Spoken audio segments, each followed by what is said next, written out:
Babes, what do you do when the internet gives you nothing? Like absolutely nothing. Do we panic? Do we spiral? Do we create our own drama? Welcome back, babes. We are so glad to have you here. And babes, don't forget to share this with a friend. Because today is a genuine psychological test of our endurance. It really is. I am literally gripping this iced coffee so hard. The plastic is buckling. My microphone stand is wobbly, and I am shifting in my chair, and my group chats are just an absolute void. A complete desert. I mean, I woke up and did the whole morning routine right. Grabbed both my phones, cracked my knuckles, opened Twitter, opened TikTok. As one does. Exactly. And I went straight to the gossip aggregates and refreshed the pages, and nothing. Literally nothing. We just finished recording the daily gossip recap for you guys, and I thought, okay, let me just grab another massive cold brew, let the caffeine hit my bloodstream, and see what fresh chaos the afternoon has brought us. And I am back here in the studio for round 2 because the blogs were empty this morning. Barren. Like a cultural wasteland. Not a single scandal. Not a messy Notes app apology. Not even like a blurry, poorly lit paparazzi photo of a B-list actor looking miserable on a yacht. Babes, I felt lost. With a capital L, I was spiraling in my kitchen, just standing there staring at my phone, violently swiping down to refresh. Wondering if your Wi-Fi was broken. I almost called my provider. I was like, is the internet down? Is the grid failing? Is there a global synchronized outage of mess? It's giving productivity, and we hate that. We absolutely loathe the concept. Yes. People might actually be at their desks right now filling out spreadsheets and answering emails instead of engaging in unhinged celebrity discourse. It makes my skin crawl. Starting your morning with no drama is the literal worst. It's giving Monday, but make it worse energy. I immediately went into a full-blown panic. I know you did. I got the text messages. I was pacing the floor, asking myself, like, are celebrities actually behaving right now? Did their crisis PR teams all magically clock in at 4 a.m. and confiscate their phones? Is everyone just fundamentally boring now? I think the publicists finally unionized, honestly. They put out a blanket memo and said, listen, everybody, just sit on your hands for 24 hours, drink some alkaline water, do not text your ex. Right. Do not post a cryptic black and white quote about loyalty on your Instagram story. Exactly. And terrifyingly, it seems like their clients actually listen to them for once. Okay, wait. Since the internet is quiet and the celebrities are currently in hiding, we need to talk about something for a second. Billionaires. Oh, the apex predators of capitalism. Let's get into it. Because if we don't have messy reality stars to drag right now, let's look at the people who literally own the internet servers we are currently refreshing. The puppet masters. Right, because there is that classic age-old saying that gets thrown around in business schools and succession planning. You don't make $1 billion without being ruthless. I immediately agree. Immediately. I went into a full emotional and ethical spiral about this the other day while I was stuck in traffic. Yeah, true. Babes, there is absolutely no way you are that rich, like billions with a B, and also just a genuinely nice person. Yeah. Physically impossible. Well, let's analyze the mechanics of it, though. You cannot hoard that level of generational ungodly wealth and be like, oh, I'm just a sweet, chill guy who loves philanthropy and rescues golden retrievers. No. You stepped on necks. You crushed dreams. If we break down the actual systems of power and the strategic maneuvering required to amass $1 billion, it's not about being mean in the way a high school bully is mean. Right, it's bigger than that. It's about calculated systemic ruthlessness. It's looking at a financial projection where closing a manufacturing plant means 3,000 people lose their livelihoods and simply saying, well, the margins look fantastic for Q3, so execute the layoffs. Oh, that is so dark. You have to completely detach from human empathy to reach that specific tax bracket. Empathy is a financial liability at that level. Exactly. It's not like they're walking down the street physically kicking puppies, but they are making detached boardroom decisions that actively ruin lives. And then they go sleep on a mattress stuffed with $100 bills. They outsource the cruelty. Yes. So I have to ask you, and I want you, babes, listening to think about this too. If we became billionaires today, like $1 billion clears into our checking accounts this afternoon, what would we do first? Oh, I would be an absolute menace to society. But what is your chaotic spending fantasy? Let's hear the emotional spiral. Okay, first of all, I am buying an enormous, completely secluded island in international waters. Okay, starting small. Right, not to live on peacefully and not to build an eco-resort. I am buying it to invite all the people who have ever slighted me in my entire life. Oh my God. I'm sending them embossed invitations telling them it's an exclusive luxury wellness retreat. They get off the yacht, they get comfortable, and then the absolute second they unpack their bags, I fly away in my private helicopter. You're leaving them there. I am leaving them there to participate in a real-life Hunger Games for a ride back to the mainland. And I'm watching the entire thing on a giant flat screen from my penthouse, wearing a custom robe made of endangered silk, just drinking champagne. You would be a terrifying billionaire. I would be so incredibly petty with my billions. If an ex ever annoyed me, I wouldn't text them. I would just buy their entire apartment building through a shell corporation, raise the rent by 4,000%, and legally evict them. See, yours is very emotional. It's very loud. It requires a lot of logistical planning and liability waivers. True. What's yours then? My billionaire fantasy is slightly more calculated, but equally, if not more delusional. I wouldn't do anything flashy at first. I wouldn't buy a yacht. Okay, so what are you buying? I would quietly, methodically buy up the parent companies of every minor inconvenience in my life. You know that one specific airline that lost my vintage luggage in 2019 and refused to refund me? Oh, you are holding that grudge forever. I am initiating a hostile takeover. I am quietly buying a controlling 51% stake. I am calling an emergency board meeting on a Tuesday morning. And I am firing the CEO to his face while I sip a matcha latte. That is so specific and so cool. I wouldn't even raise my voice. I would just bankrupt my enemies legally, quietly, and with a perfectly neutral expression. That is the scary kind of billionaire. The silent assassin billionaire. Which actually brings me to my next thought, because it loops perfectly into the psychology of all this. Go for it. Is being a nice billionaire basically the exact same thing as being a chill reality star? Like an absolute myth, completely manufactured by a crisis PR team to make them palatable to the public. Oh, 100%. There is no such thing as a chill reality star, and there is no such thing as a nice billionaire. They just have significantly better lighting and NDAs and incredibly expensive publicists who specialize in humanizing them. Right. They pay millions of dollars a year to firms just to make sure they are photographed holding an iced coffee in a relatable way. Exactly. Let's look at the facts of how wealth actually operates when you get into that stratosphere. Look at Ben Affleck right now. Oh, this is good. This is the absolute perfect factual bridge between Hollywood celebrity and billionaire-adjacent ruthlessness, because Ben just sold his artificial intelligence company Interpositive to Netflix. I still cannot wrap my head around that. Do you know how much he sold it for back in March? Tell me. Say the number out loud, because I need to feel acutely poor today. A reported $600 million. For an AI company. I'm sorry, what? I didn't even know Ben Affleck knew how to successfully plug in a dual-band router, let alone build and spell an artificial intelligence startup. I know. When was he coding? Was he doing this between Dunkin' Donuts runs? Right. But he co-founded this tech venture, scales it, and unloads it to Netflix for $600 million. He has so much absolute, ungodly, incomprehensible wealth right now that in his current divorce proceedings from Jennifer Lopez, he just gifted her his entire half of their Beverly Hills mansion. That is insane to me. They bought that massive estate together for $60.85 million. They spent millions more on custom upgrade security systems, probably a temperature-controlled room just for her extensions. Definitely a room for the extensions. And when they split, instead of fighting over the equity, he just signed a quitclaim deed and handed over his half. That is a $30 million parting gift that is billionaire-adjacent flexing. He literally handed over $30 million like it was a partially used Starbucks gift card he found in his cup holder. Like, here you go, Jen. Keep the mega mansion. Yeah. I've got Netflix tech money now. I can't be bothered with escrow. It's the ultimate I don't care tax. That is the specific kind of wealth where you don't even care about taking a massive real estate loss. You don't care about the capital gains tax. You just want to get out of a relationship cleanly without having to sit in a mediation room. He paid $30 million just to not have to deal with the paperwork. And now J.Lo has officially listed the house. It's back on the market as of Tuesday for $49,995,000. What a bargain. So let's look at the timeline.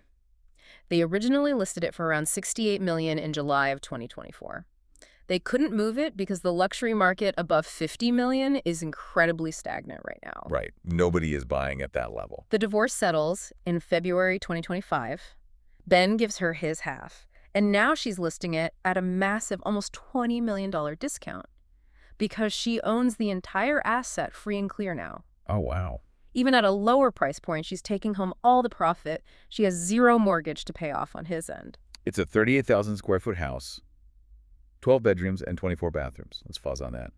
Who needs 24 bathrooms? No one. You could physically use a different bathroom every single hour of the day and still not use them all. You would need a full-time staff just to flush the toilets so the pipes don't freeze. It's absurd. But this is exactly what I mean. When you reach that level of capital, the fundamental rules of reality, of investments, of human interaction, they just don't apply to you anymore.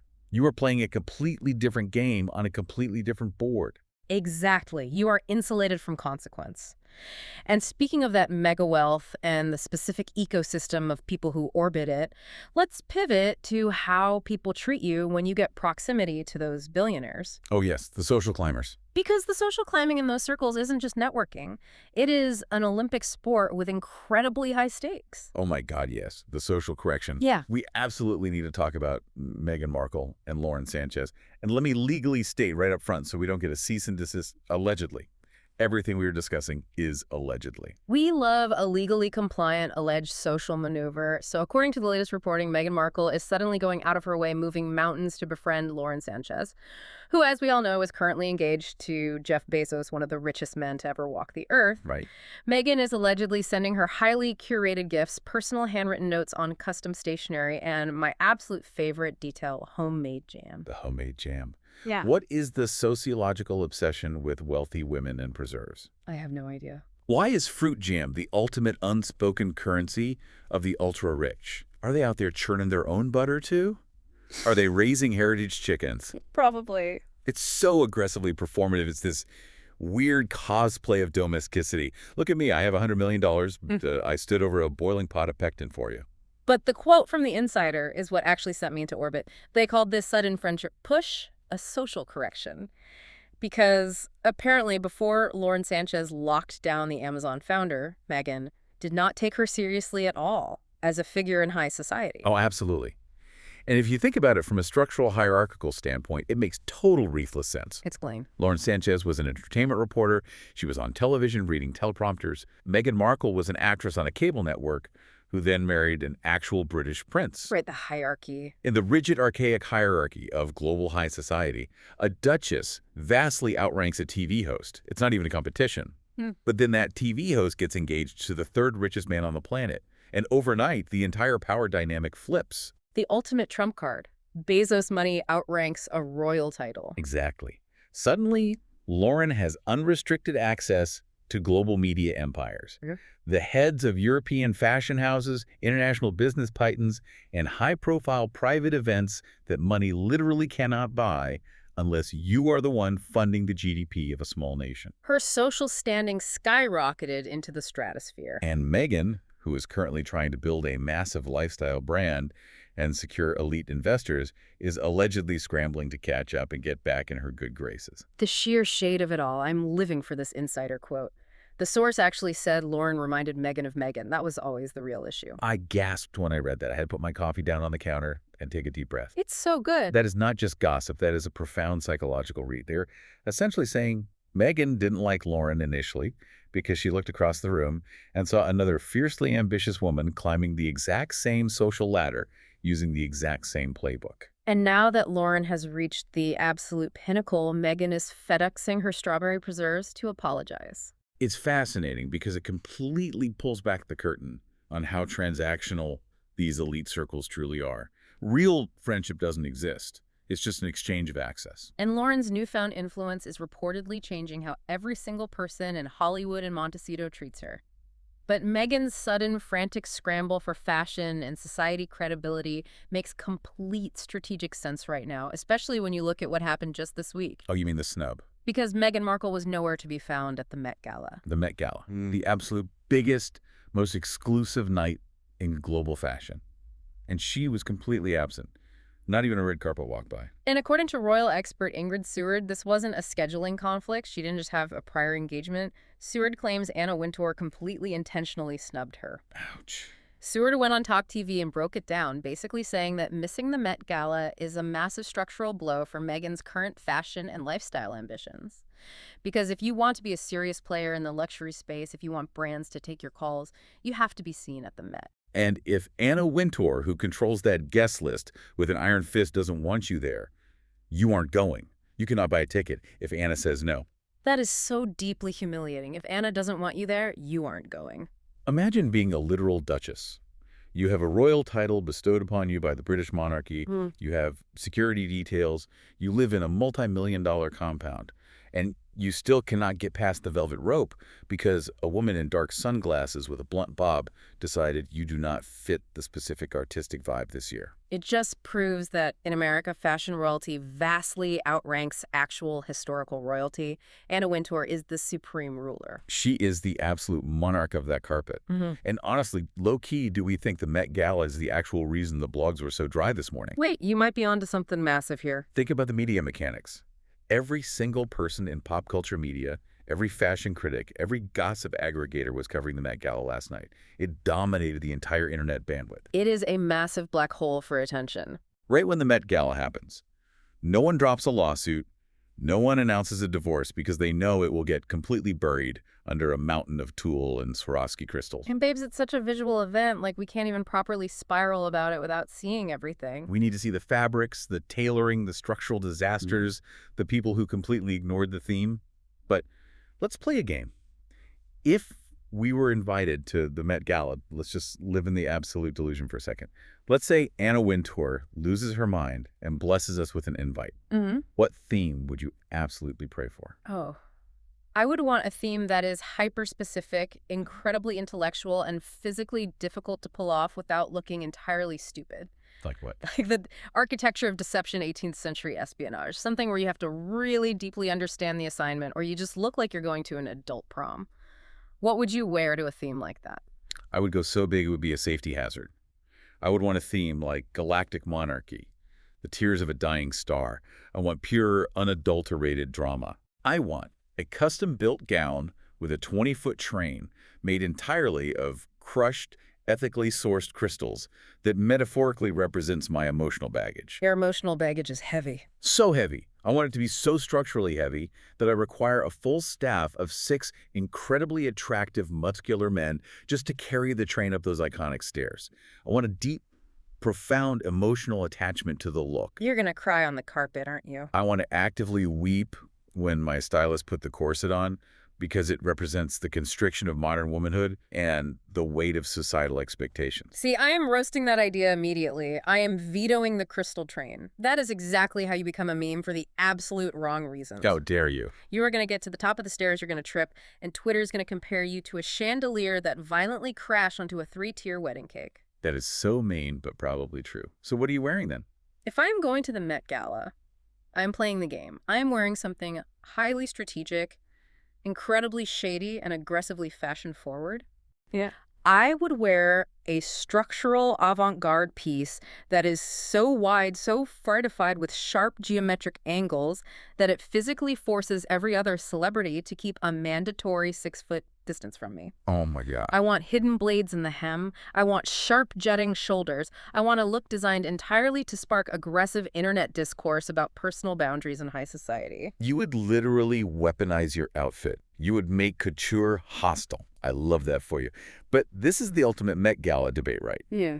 Are you going to the gala to go viral for the right reasons, to be praised by Vogue and immortalized in the archives, or are you just risking getting mercilessly dragged on TikTok by a 19-year-old fashion student broadcasting from their childhood bedroom? Because it is an incredibly fine line. And babes, if you watch the Met Gala, drop your thoughts in the comments because we need to know everything. Who is best dressed? Who completely failed the theme? Who needs to fire their stylist immediately via text message? Because there were definitely some choices made. Let's talk about the actual interpersonal mess that happened inside the gala. Because the networking is always aggressive, but this year it was palpable. Did you see the viral clip of Bad Bunny and Kris Jenner? The hug. The most physically awkward, terrifyingly brief, tension-filled hug I have ever seen in my entire life. It was an absolute masterclass in PR tension. So Bad Bunny and Kris Jenner cross paths in the main hall. The cameras are rolling, everyone is watching. And they share this incredibly short, polite, but physically rigid hug.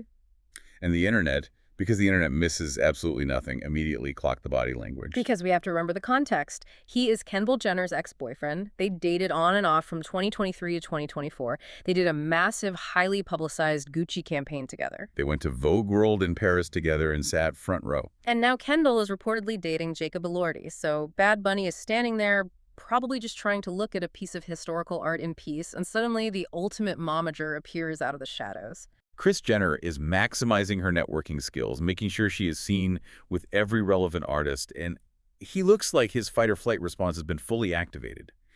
He looks like he wants to literally flee the museum through a fire exit. The comments on the video were brutal. One commenter broke it down perfectly, saying, "Chris is thinking I already don't know how else to stretch my face to look young, and this guy shows up dressed as an old man." Oh my God, the internet is so mean. Another said networking level maxed out. She is not missing a single opportunity. Kris Jenner operates on a level of ruthless PR efficiency that is almost frightening. She does not care if you broke her daughter's heart. She does not care about the awkward family dynamics. No, if you have cultural relevance and massive Spotify streaming numbers, Yeah. she is going to hug you for the cameras and make sure the Getty photographers get the shot. She is the CEO of Interactions. Every hug is a business transaction. But the Met Gala wasn't just about the tension of who was there. It was heavily defined by who wasn't there. Right. We talked about Meghan allegedly getting snubbed, but let's contrast that with her sister-in-law. Because the Kate Middleton tea is absolutely piping hot right now. It really is, and it shows the stark contrast in how power is wielded. So Meghan allegedly couldn't buy an invite with Bezos money, but Kate Middleton. Anna Wintour reportedly begged her to come. Begged. According to palace sources, Anna was so incredibly desperate to get the Princess of Wales to the 2026 Met Gala that she bypassed standard channels and literally reached out to King Charles to push for it. Reaching out to the King of England to force your guest list. The sheer audacity of Anna Wintour. To call Buckingham Palace and say, "Hey, Charles, can you make your daughter-in-law fly to New York for my costume party?" Why was she so obsessed with getting Kate there this specific year? Because Anna is in the business of manufacturing history. She wanted to recreate Princess Diana's iconic 1996 Met Gala moment. Oh, the slip dress? Exactly. If you remember fashion history, Diana wore that incredible, slinky, ink blue slip dress designed by John Galliano for Dior. It completely broke royal protocol at the time. It was daring, it was slightly scandalous, and it essentially put the Met Gala on the global map as the definitive fashion event of the year. And Anna wanted Kate, who inherited the exact sapphire jewels Diana wore that night, to show up and give the media a modern repeat. She wanted the side-by-side photo to break the internet. Wait, I have to push back on this for a second. So Anna Wintour views the British royal family, an institution that is over 1,000 years old, exactly the same way she views reality TV stars. Pretty much. They are just glamorous props for a moment. She just wanted to use the future Queen of England for a viral photo op to boost the gala's prestige and sell magazine covers. Exactly. To Anna Wintour, everyone's just content. It's all about engineering the defining image of the decade. And Kate, who is incredibly media savvy, saw right through the manipulation. A palace insider leaked that Kate understood exactly what was being asked of her, and she fundamentally refused to let herself, or the sacred memory of her late mother-in-law, be turned into a cheap, highly manufactured Met Gala moment for Vogue's Instagram engagement. She fully rejected the invitation. Good for her. Yeah. Honestly, that is elite boundary setting. She essentially said, I am going to be the Queen of England. I have diplomatic duties. I am not your little dress-up doll for social media metrics. It's a massive power move to tell Anna Wintour no. But Kate wasn't the only massive structural no-show. Taylor Swift and Travis Kelce completely skipped it too. Honestly, the blogs were dry this morning because every single person who actually moves the cultural needle decided to stay home in sweatpants. The Swiftites were absolutely losing their minds last night. They were refreshing their feeds every 10 seconds, hoping for a surprise red carpet debut, analyzing flight trackers, and they give us absolutely nothing. But they skipped for a very good reason. They aren't just resting, they're deep in the trenches of wedding planning. Yes, the impending summer nuptials. The blogs are aggressively reporting they are expected to wed on July 3rd in New York City. The sources say they've already quietly sent out the save the dates to their inner circle. But there is so much PR strategy happening behind the scenes here. The rumors are flying through the group chats that they are planning a massive decoy wedding to distract the media. Oh, I fully believe that. Like, they're going to leak a fake date and a fake luxury location, have a bunch of blacked out SUVs pull up to a random historic hotel with people carrying garment bags while they actually get married quietly on a completely different coast without their extended family even knowing until it's over. It is a brilliant tactical move. And they are reportedly requesting massive charity donations instead of physical gifts, which is a perfect PR pivot to avoid looking overly excessive. But speaking of Travis Kelce, before we leave the Met Gala orbit entirely, I have to bring up this absolutely hilarious side plot with Billy Eichner that dropped yesterday. My God, please, I live for celebrity humbling. I need something light before we get into the lawsuits. So Billy Eichner was on Watch What Happens Live with Andy Cohen, and he told this amazing story about meeting Travis Kelce at Madonna's legendary Oscar party years ago before the Taylor Swift era. Okay, setting the scene. Travis comes bounding up to Billy, super enthusiastic golden retriever energy, and starts passionately preaching about how much he absolutely loves his comedy show, and he calls it Jimmy on the Street. No. He looked Billy Eichner in the eye and called his life's work Jimmy on the Street. Yes. Yeah. To his actual face. Billy said he was so stunned he didn't even correct him. He was just happy this massive NFL player was aggressively complimenting him. That is so funny. But then fast forward to this year's Oscar party, again at Madonna's house, because the simulation is a loop. They run into each other again. And Travis actually pulls him aside and sincerely apologizes for getting his name wrong all those years ago. Honestly, Travis is so pure for that. He definitely went home years ago, woke up the next morning, realized he called him Jimmy, and has been sweating about it in the shower ever since. What an absolute creeping dread. But I love that Billy used the moment to invite him to actually come on Billy on the Street. Imagine Travis Kelce, this giant tight end running around the chaotic streets of New York, screaming at terrified pedestrians about pop culture. The visual comedy is amazing. Okay, we've covered the Met Gala, we've analyzed the billionaires, we've talked about the royals, but now it is time to pivot to the real dirt. Finally. The Met Gala might have absorbed the mainstream internet's attention, but if you look closely at the legal dockets, the court filings, and the reality TV streets, the messes are violently boiling over today. It is time for the celebrity spill. Yes, the deep dish. Pour another massive cup of coffee, recalibrate your focus, because we are getting into the absolute mud right now. We have multi-million-dollar lawsuits. We have real estate disasters. We have reality TV implosions. Let's go. Where are we starting? Let's start over in Real Housewives land because there is a massive precedent-setting legal drama unfolding in the courts. Britt Eady is currently fighting Bravo's aggressive attempt to dismiss her $20 million sexual harassment lawsuit. $20 million. My jaw is firmly on the floor. Let's break down the core mechanical issue here because it is so incredibly dark and it exposes how these shows actually operate. It really does.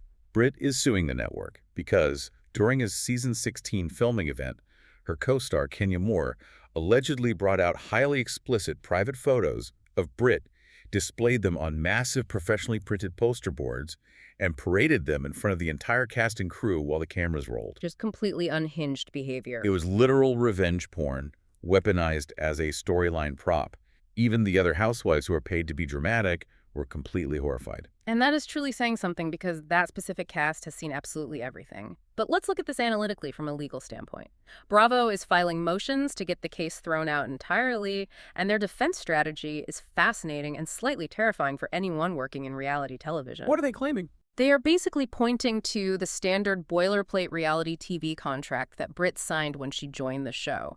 They are claiming that by signing up for The Real Housewives of Atlanta, Britt was explicitly legally warned in writing that she would be exposed to stressful or emotionally challenging situations, and therefore she assumed the risk and cannot sue when the workplace environment gets toxic. Stressful. Oh, yeah. Are they insane? Stressful is someone aggressively throwing a glass of Pinot Grigio at you across a crowded dinner table. Stressful is someone hiring a private investigator to dig up your husband's tax liens. Right. That's standard housewives fare. Stressful is not someone going to a FedEx office printing out non-consensual explicit photos of your naked body, mounting them on foam pour and displaying them like a middle school science fair project on national television. You cannot legally put revenge porn under the corporate umbrella of an emotionally challenging workplace environment. That is a violation of basic labor laws. Well, Britt's legal team is arguing exactly that. They are pushing back hard, stating there is absolutely no way any reasonable person could have foreseen or consented to this specific targeted level of sexual harassment when she signed a standard entertainment contract. Obviously not. And here is where the lawsuit gets even messier, pointing to potential producer manipulation. Kenya was taken off the show mid-season while Bravo initiated an internal HR investigation. But according to Brit's legal filings, the producers later came to her and gave her a horrific, coercive ultimatum. What do they say? They allegedly told Brit that she could only retain her job and return for season 17 if she explicitly agreed to continue filming scenes with Kenya. That is diabolical. Hey, we know this person deeply traumatized you on camera, violated your privacy, and humiliated you globally. But if you want to keep your paycheck in your platform, you have to sit across from her at a reunion special and hash it out so we can get high ratings. That is exploiting trauma for profit. Now, to be fair and balanced, a source close to production completely denies this allegation, telling TMZ that Brit was never even asked back for season 17 at all, regardless of Kenya. There's a massive he said, she said playing out in a $20 million legal battle that could redefine how reality TV contracts are enforced. We will be refreshing that docket every single day. But speaking of incredibly toxic sets and high-stakes legal battles, we finally have an abrupt end to the most exhausting passive-aggressive movie drama of the entire decade. Blake Lively and Justin Baldoni have officially settled their It Ends With Us war. Oh, they finally quietly settled. And Justin's lead attorney, Brian Friedman, immediately went on TMZ Live and called the settlement a huge victory for Justin. He basically went on a media tour saying Justin won and Blake completely lost the narrative. Okay, wait. I need to understand the mechanics of the settlement. Let's look at the money, because money always tells the real story. Who paid who? Did Blake have to write a massive check for defamation? Did Justin get a payout to walk away? What were the terms? This is the absolute wildest part of the entire ordeal. No one paid anyone a single dime. $0 exchanged hands. Zero. According to the leaked sources, Blake brought in this absolute powerhouse, terrifying litigation firm called Sussman Godfrey. To give you context, this is a firm that won a $1.6 billion judgment against a major casino. They do not play around with petty Hollywood squabbles. They destroy corporations. Right. They are heavy hitters. But instead of taking this case to trial, instead of leveraging that legal firepower they just folded, they signed a walkaway agreement. Wait, I need an analogy to process this. So Blake brings in the legal equivalent of a thermonuclear bomb, parks it on Justin's front lawn, and then just surrenders. Pretty much. Was this basically a high-stakes legal game of chicken, and they both suddenly realized that if they actually had to take the stand under oath, subject to perjury, their reputations and future careers were completely toast?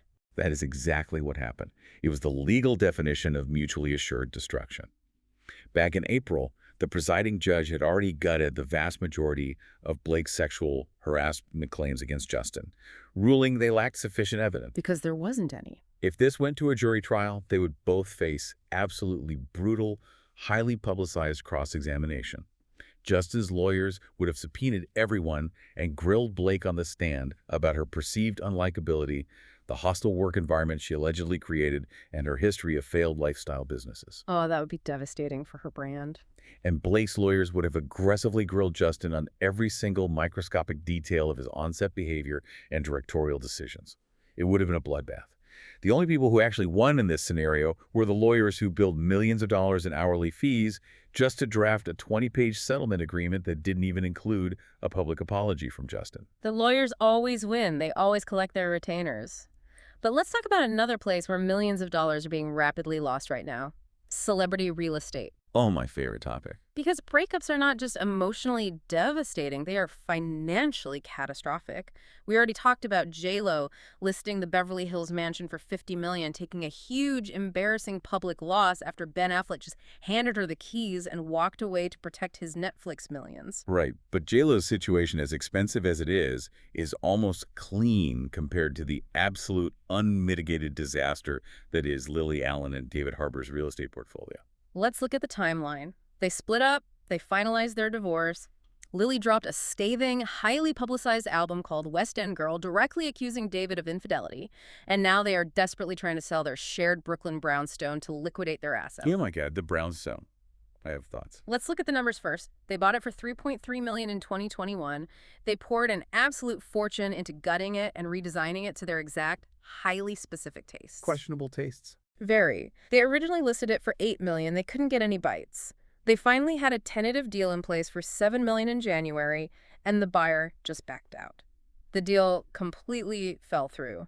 Now it's sitting back on the market, languishing for $7.3 million. I know exactly why it won't sell.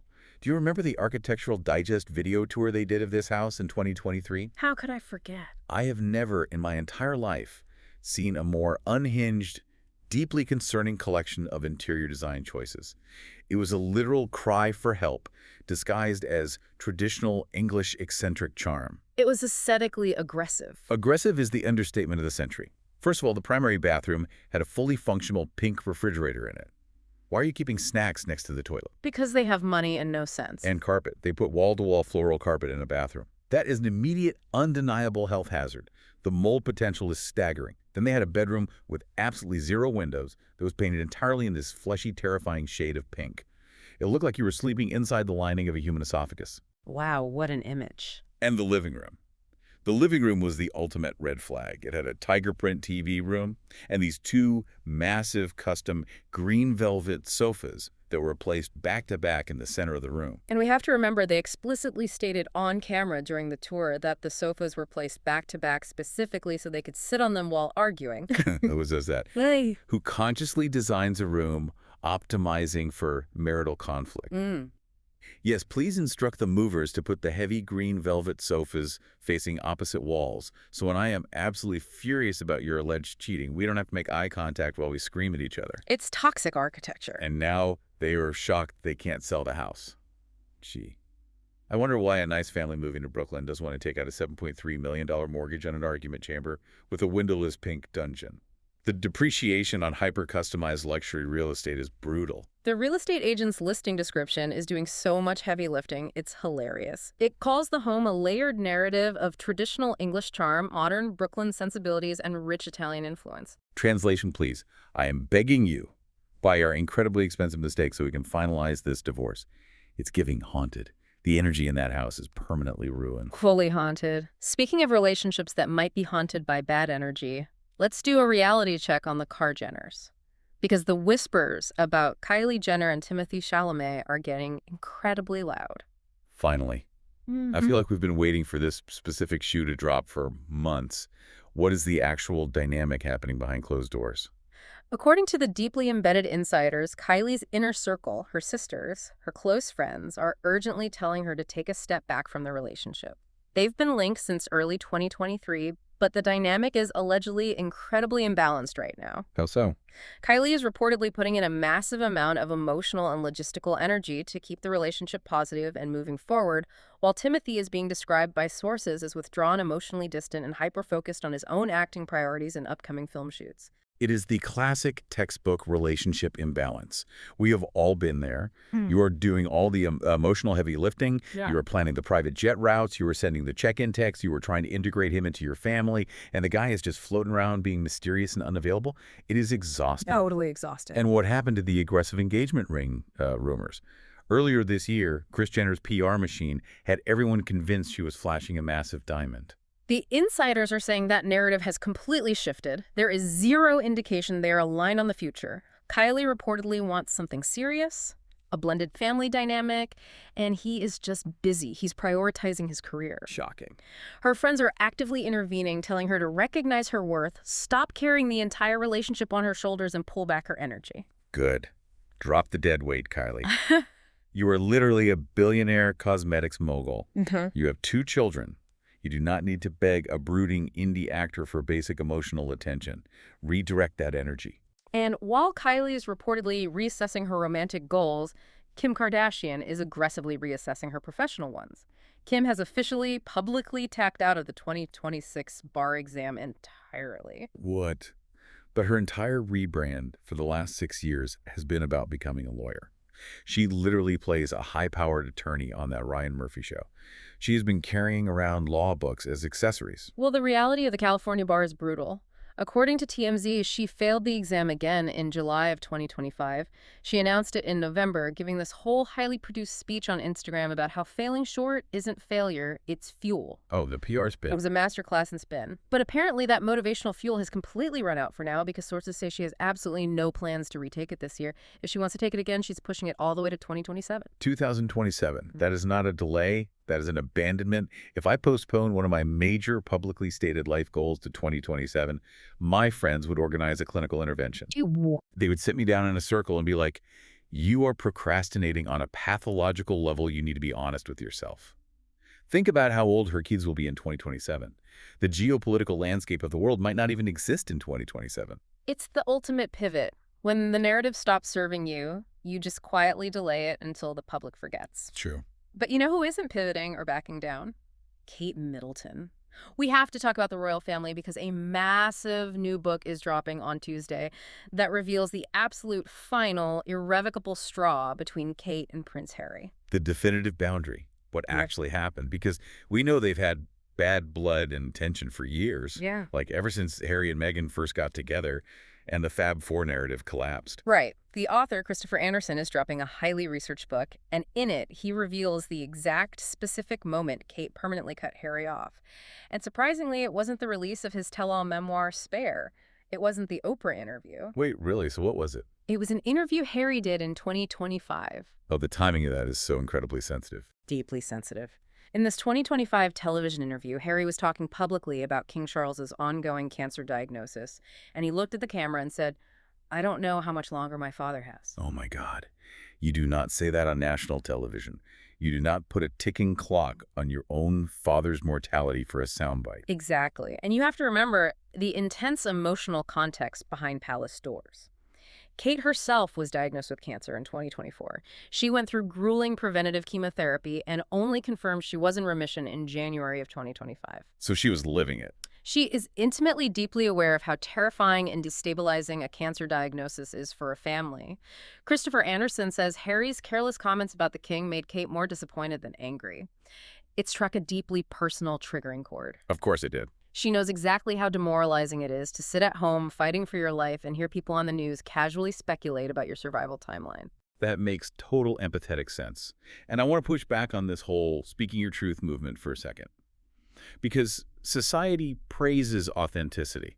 But is there a hard line where sharing your truth publicly just becomes incredibly cruel and selfish to your actual family members who are dealing with a life or death crisis in private? That is the eternal unanswerable question with the Sussex's media strategy. Where does transparency end and exploitation begin? And for Kate, that line was definitively crossed. The book claims that after that interview aired, Kate went directly to the BBC, did her own controlled interview, and basically promised Prince William behind the scenes that she was done trying to fix it. The door for reconciliation was permanently, firmly slammed shut. You cannot blame her at all. When you are fighting for your own physical health, when you are protecting your young children from terrifying news, you simply do not have the emotional bandwidth or the energy for someone else's manufactured public drama. Wow, okay, that was heavy. We need to do a rapid-fire pop culture wrap-up to close out this spill because there is just a little bit more mess we need to touch on before we log off. Let's do it. Rapid fire. First up, the Pussycat Dolls. Remember their huge, highly anticipated reunion tour? They were supposed to do 53 massive arena shows across North America and Europe. They even released a brand new single back in March to build hype. Oh no, please don't tell me the economics of the tour collapsed. Completely canceled. They posted a deeply depressing text graphic statement on Instagram this week, making the heartbreaking decision to axe almost the entire North American leg due to absolutely awful, abysmal ticket sales. Yikes. The nostalgia economy could not support arena prices. The only North American show they are keeping on the books is the June 6th LA Pride event because it's a guaranteed crowd. If you want to see them perform after that, you literally have to fly to Denmark in September. That is economically brutal, going from a 50-city massive arena tour with pyrotechnics to a single Pride gig and a flight to Copenhagen. Right. People cannot afford $300 tickets to see a girl group from 2006. Next piece of news. Rebel Wilson had baby number 2. She and her wife, Ramona Agruma, welcomed a daughter named Rosa Stell via surrogate on May 4th. Wait, didn't they announce this pregnancy super early? I feel like I knew about this for months, which is rare for celebrity surrogacy. They had to. They had no choice. Rebel was on the Today Show back in January and admitted they had to announce the surrogacy incredibly early because their Al Roker, bless him, asked her point blank for a hint. And Tina, who has been media trained since the Destiny's Child days, just smirked, laughed it off perfectly, and literally said on live television, "I could tell you, but I'd have to kill you." She knows absolutely everything. She holds the nuclear launch codes for the Bayhive. I respect it so much. A mother fiercely protecting her daughter's multi-million-dollar rollout strategy. So we have no release date, no genre clues, absolutely nothing. Just Tina Knowles confirming that the project is finished and locked in a secure vault somewhere in Houston. And that, babes, is the tea. We scoured the allegedly empty Yeah. internet, we pushed past the PR blockades, and we still found an absolute mountain of drama. We did. But before we wrap up the chat for the day, I want to leave you with a provocative thought. Because if you look closely, there is a connective tissue to everything we discussed today. We talked about a lot of incredibly wealthy, powerful, famous people. So many. An overwhelming amount of wealth. From Meghan Markle sending jars of homemade jam to billionaires just to secure her precarious social status, to Blake Lively paying millions of dollars to high-powered litigation lawyers just to back down quietly and protect her unbothered image, to Anna Wintour, literally trying to manufacture a historical Princess Diana moment using Kate Middleton as a glossy prop leader. Think about this. Okay, I'm thinking. How much of what we consume daily as pop culture is actually just incredibly wealthy people desperately, aggressively trying to engineer their own historical legacy? Oh my God, my brain just shifted gears. Are we literally just watching billionaires and celebrities write, edit, and publish their own Wikipedia pages in real time? Exactly. Are any of these moments actually organic? Or is every single interaction, every Met Gala seating arrangement, every perfectly timed paparazzi hug, every gifted $30 million mansion, just a calculated, heavily focus grouped move on a massive chessboard to ensure they are remembered exactly how they want to be remembered? All just PR. We think we are consuming gossip, but we are actually just consuming their PR legacy campaigns. I am going to be thinking about that all day. My mind is completely spinning. Thank you to the Snark Squad for showing up today, especially on a morning when the blogs tried to completely starve us out. We panicked, we spiraled, we drank too much caffeine, but we created our own absolute feast. We always do. Remind yourselves to like, comment, subscribe, and share this chat with someone who loves dissecting the mess as much as you do. Stay dramatic, stay nosy. And we will see you on the Snark side.